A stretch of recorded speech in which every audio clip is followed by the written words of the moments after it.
ल मेरो छोरी स्कुल गई लिएर राम्रोसँग जाऊ चाँडै आऊ है म लिन आउनु है आउँदिनँ हेर नि त्यहाँ बच्चा जस्तो भएर त टुम्लेट कस्तो बोकेर जान्छ फेरि त्यहाँ हेर्न टुम्लेट कस्तो लिएर जान्छ खै यता हेर त कस्तो देखिछौ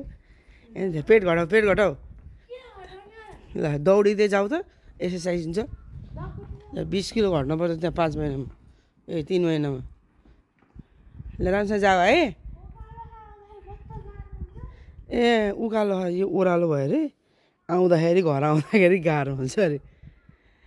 कति राम्री छ मेरो बाबा गई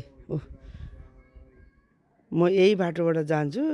एउटा बुढो मान्छे बस्छ जहिले पनि बिहान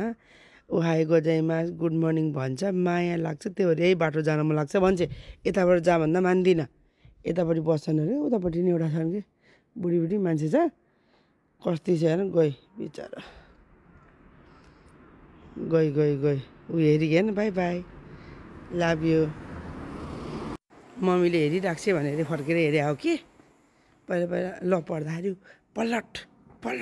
यसले माया गर्छ भने पलट चाहिँ भने थियो मम्मीले हेरिराख्छ भनेर हेरिरहेको छु हजुर देख्नु भयो नि ल छोरी स्कुल गयो आनन्द भयो अब घर सफा गर्छ अब अर्को बाँदालाई पठाउँछु स्कुल के अर्को छ त अझै म चलेर